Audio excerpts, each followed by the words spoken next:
Magandang araw! Samahan niyo kami ngayon at pupunta tayo sa Tokyo Disneyland. Maaga kaming gumayak ngayon para maaga ring makaalis. Ito nga at binibihisan ko at mini-makeupan ko pa ang aking Disney princess. Ang usapan nga ay magsusuot lang siya ng Disney princess costume. Nagulat naman ako at nagre-request mag-makeup. Pinagbigyan ko na nga dahil minsan lang naman to. Katapos naming magbihis ay dumiretso na kami sa breakfast area ng hotel. Nagmadali nga kaming lumabas ng kwarto para makakain agad ng breakfast. Buti na lang at hindi pa ganun karami yung tao. Hinahabol kasi namin na huwag kaming abutan ng mahabang pila sa Disneyland. Dito nga pala kami nagstay sa isa sa official hotels ng Tokyo Disney Resort at ang advantage ay nasa harapan lang namin yung Bayside Station kung saan sasakay kami ng monorail papunta sa Tokyo Disneyland. Ito na nga yung sikat na window ng monorail. Lagi ko nga lang itong nakikita na pinopost sa social media at hindi ko rin in-expect na may experience ko rin to. Kaya nga dito palang ang dami na naming pictures. Lalo na nga nung maraming nagbabaan sa Tokyo Disney Sea Station.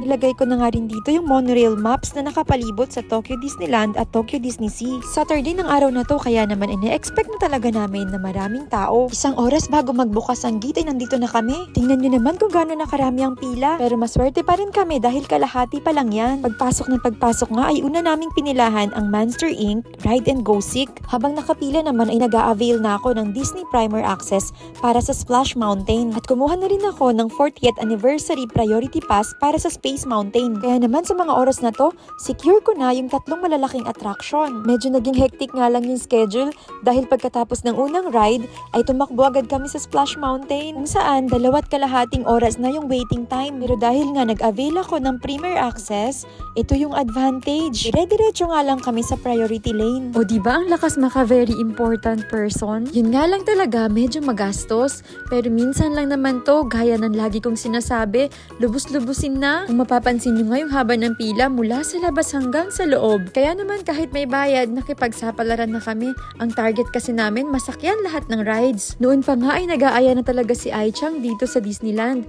Wala lang talagang pagkakataon. Pero this time, thank you Lord at napaka-perfect ng timing. Bukod sa nai-enjoy niya na at naiintindihan niya na lahat ng attraction, pasok yung height niya sa lahat ng rides. Kaya naman, wala talaga akong pinalagpas. Bukod sa Splash Mountain, nag-avail din ako ng isa pang access sa Enchanted Tale of Beauty and the Beast. Habang enjoy na enjoy nga yung magpapa sa rides. Ako naman ay nag-avail ng mga access. At siya nga pala, kung nagpaplano kayo na pumunta ng Disney Sea or Disneyland, ay kailangan yung i-download ang Disney Resort application. Dito nyo nga makikita yung mga sinasabi ko, pati na rin kung gaano kahaba ang pila sa mga attraction. Pero take note, hindi pa po kayo makakapag-avail ng DPA at 40th Anniversary Priority Pass hanggat hindi pa kayo nakakapasok sa loob mismo ng Disney. Kitang-kita nga sa mukha ni Ai-chan kung gaano siya kasaya. Ito lang ata yung pasyal namin na hindi ko narinig na pagod na siya. Kada matatapos nga yung rides, lagi niyang itatanong kung saan kami susunod. At habang papunta nga kami sa susunod na rides, nakita naman namin itong magagandang prinsesa. At talaga namang may insecure ka sa ganda nila. At masasabi mo na lang na sana all Disney princess. Advice ko nga pala, kung may kasama kayong bata,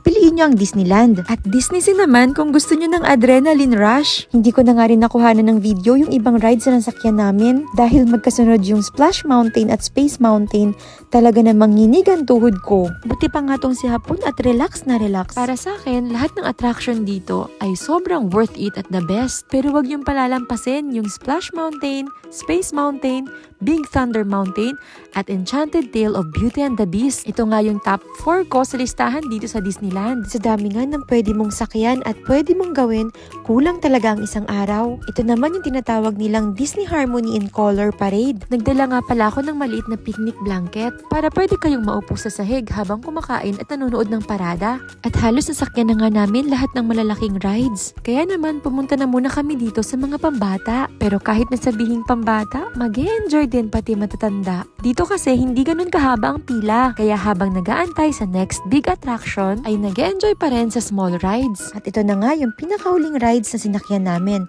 ang Enchanted Tale of Beauty and the Beast. Hindi siya nakakatakot, nakakagulat, or nakakabigla. Pero dito talaga kami sobrang nag-enjoy ni Hapon. Hindi nga rin biro ang pila dito, kaya naman isa to sa mga DPA na kailangan mong subukan. Ngayon nga, hindi na ako nagtataka kung bakit tinawag na happiest place on earth ang Disneyland. Walang pinipiling edad dito, lahat talaga paniguradong magiging masaya. Kailangan mo lang planuhin kung ano yung mga priority rides mo. At pagpasok mo nga ng Disney, ay wag na wag mong kakalimutan na mag-avail agad ng 40th anniversary priority pass. Dahil libre lang to. Nagkakaubusan nga lang minsan kaya dapat alerto ka. Patapos na nga ang isang buong araw namin dito sa Disneyland at inabot na nga rin kami ng gabi. Para na rin mapanood itong Tokyo Disneyland Electrical Parade Dream Lights. Sinubukan ko nga rin na i-live ito para sana ipakita sa inyo.